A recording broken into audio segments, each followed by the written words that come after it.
Welcome students. இந்த வீடியோவில் நம்ம வந்து PN ஜங்ஷன் டயோட் இதை பற்றி பார்க்க போகிறோம். ஓகேவா? PN ஜங்ஷன் டயோட்னா என்ன, ஸோ எப்படி இதை வந்து பயாஸ் பண்ணுறாங்க, ஸோ பயாஸிங்னா மீனிங் என்னது, இதோட டைப்ஸ் என்ன, இதை பற்றிலாம் நம்ம டிஸ்கஸ் பண்ண போகிறோம். ஃபஸ்ட்டு PN ஜங்ஷன் டயோட்னா என்ன பார்த்துடலாம். நம்ம புக்கில் பாருங்கள். The PN junction diode is formed when P-type semiconductor is fused with an N-type semiconductor.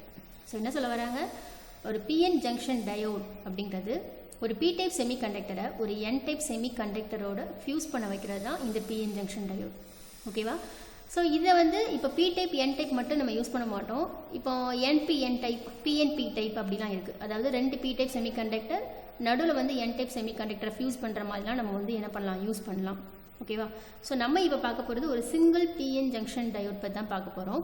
So நம்மளோட புக்கில் பேஜ் நம்பர் 204ல் இதோட ஸ்கீமெட்டிக் ரெப்ரசன்டேஷனும் சர்க்கியூட் டயக்ராமும் கொடுத்துருக்காங்க. ஸோ அதை பார்த்துடலாம். ஸோ ஃபிகர் 10.11 பாருங்கள். இது PN ஜங்ஷன் டயோட ஸ்கீமெட்டிக் ரெப்ரசன்டேஷன். இது வந்து என்னென்னா இதோட சர்க்கியூட் சிம்பிள். ஒரு சர்க்கியூட்டில் இந்த சிம்பிள் இருக்குது அப்படின்னா இட் ரெப்ரசன்ட் அ டயோட் அப்படின்னு உங்களுக்கு ஞாபகம் வரணும். சரியா? ஸோ எப்போவுமே கரண்ட் வந்து பார்த்திங்கன்னா P to N இந்த டைரெக்ஷனில் தான் நம்மளுக்கு வந்து என்ன ஆகும், ஃப்ளோ ஆகும். That is conventional current flow. ஓகேவா? பாசிட்டிவில் இருந்து தான் நம்மளுக்கு வந்து என்ன ஆகும், நெகட்டிவ்க்கு வந்து நம்மளுக்கு வந்து ஃப்ளோ ஆகும்.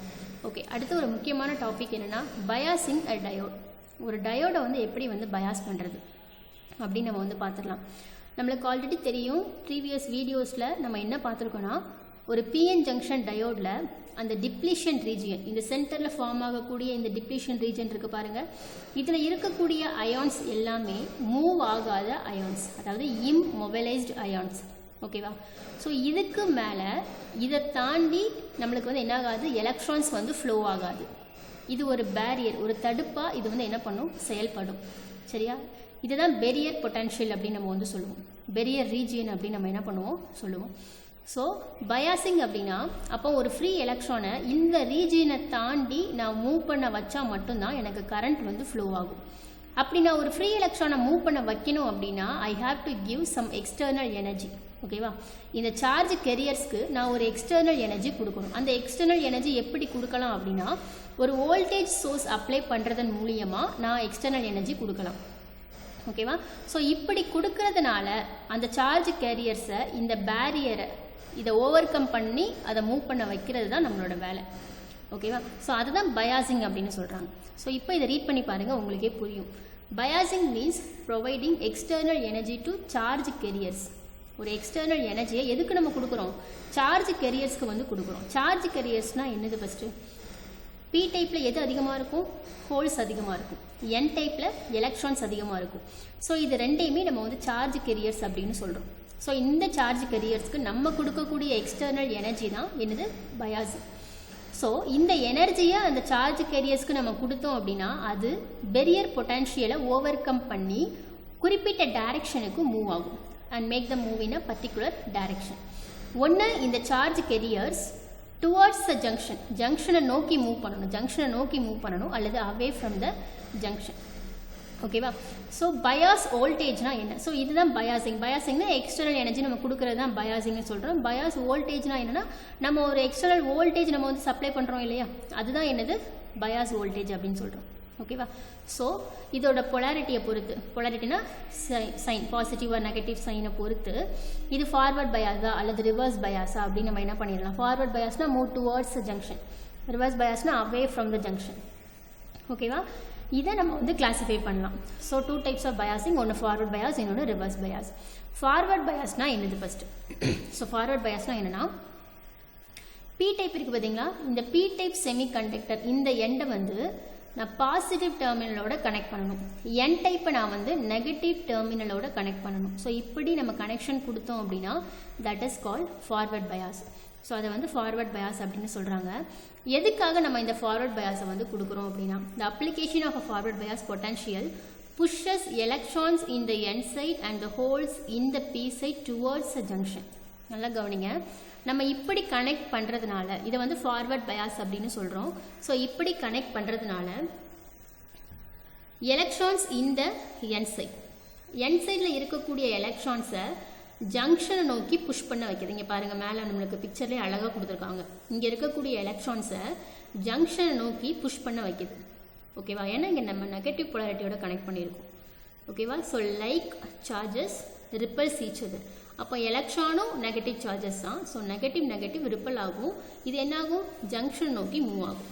சிமிலர்லி இதில் என்ன இருக்குது, ஹோல்ஸ் இருக்குது. ஹோல்ஸுக்கு என்ன சார்ஜ் நம்ம படிச்சிருக்கோம், பாசிட்டிவ் சார்ஜஸ் அப்படின்னு படிச்சிருக்கோம்.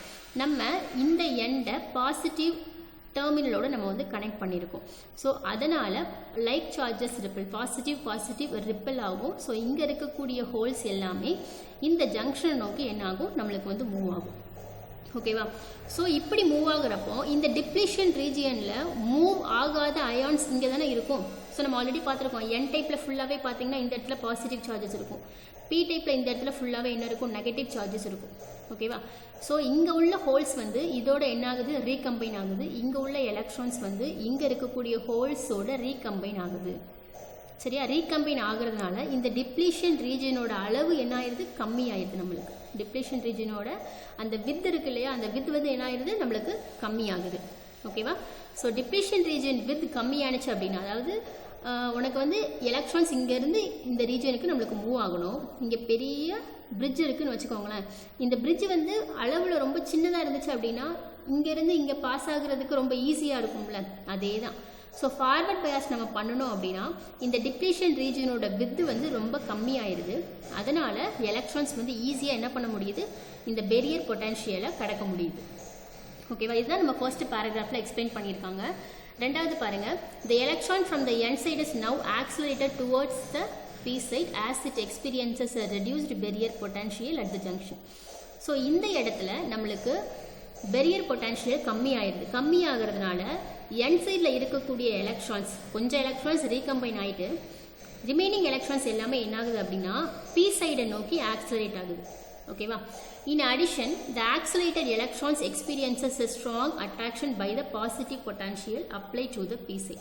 ஸோ இது கூடவே சேர்த்து இந்த இப்படி போகக்கூடிய, இப்படி ஆக்சலரேட் ஆகக்கூடிய எலக்ட்ரான்ஸ் வந்து ஒரு ஸ்ட்ராங் அட்ராக்ஷன் ஃபோர்ஸை என்ன பண்ணுது, ஃபீல் பண்ணுது. எப்படின்னா பி சைடில் இருக்கக்கூடிய இந்த பாசிட்டிவ் டெர்மினல்னால, ஓகேவா, பி சைடில் இருக்கக்கூடிய பாசிட்டிவ் பொட்டன்ஷியல்னால என்ன ஆகுது, இது வந்து ஒரு ஸ்ட்ராங் அட்ராக்ஷன் ஃபோர்ஸை வந்து ஃபீல் பண்ணுது.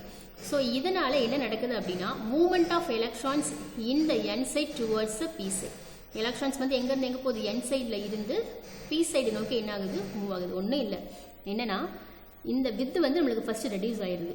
ரெடியூஸ் ஆகிறதுனால இங்கே உள்ள எலக்ட்ரான்ஸ் எல்லாம் ஈஸியாக இங்கே மூவ் ஆக முடியுது. ஓகேவா, இன்னொன்று அன்லைக் சார்ஜஸ் என்னாகும், லைக் ஈச் அதர். ஓகேவா, so unlike charges like each other, அதாவது அட்ராக்ட் ஆகும். அப்போ இது வந்து எலக்ட்ரான்ஸ் வந்து இங்கே உள்ள எலக்ட்ரான்ஸ் இங்கே போணுச்சு அப்படின்னா இங்கே நம்ம பாசிட்டிவோட என்ன பண்ணியிருக்கோம், கனெக்ட் பண்ணியிருக்கோம். ஸோ ஈஸியாக இது வந்து பி டைப்குள்ளே என்ன ஆகுது, டிஃப்யூஸ் ஆக முடியுது இதனால்.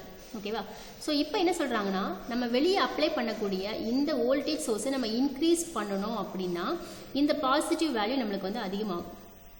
ஓகேவா, அதனால் இன்னும் நம்மளுக்கு என்ன ஆகும், அதிகமாக ரீகாம்பினேஷன் ஏற்படும். இந்த வித்து வந்து இன்னும் ரெடியூஸ் ஆயிரும். ஓகேவா, இங்கே இருக்கக்கூடிய ஹோல்ஸ் வந்து என்ன ஆகும், இது பாசிட்டிவ், இங்கே இருக்கக்கூடிய ஹோல்ஸும் பாசிட்டிவ். ஸோ இங்கே இருக்கக்கூடிய பாசிட்டிவ் சார்ஜஸ் எல்லாமே இங்கே டிப்ளீஷன் ரீஜியனில் இருக்கக்கூடிய சார்ஜஸோட என்னாகும், ரீகம்பைன் ஆகும்.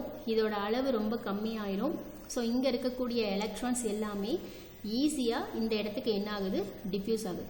சரியா, அதனால் நம்மளுக்கு நிறைய எலக்ட்ரான்ஸ் வந்து என்ன ஆகுது, இந்த ஜங்ஷனில் பாஸ் ஆகுது. அதனால் நம்மளுக்கு கரண்ட் வந்து இந்த ஜங்ஷனில் அதிகமாக கிடைக்குது. ஸோ இதுதான் எனது ஃபார்வர்ட் பயாஸ். ஓகேவா, ஸோ இந்த வீடியோவில் நம்ம பிஎன் ஜங்ஷன் டயோட்னா என்னென்னு பார்த்துருக்கோம், பயாசிங் டயோட்னா என்னென்னு பார்த்துருக்கோம், ஃபார்வர்ட் பயாஸ்னா என்னென்னு பார்த்துருக்கோம். சரியா, ஸோ அடுத்த வீடியோவில் நம்ம ரிவர்ஸ் பயாஸ்னா என்னென்னு பார்க்கலாம்.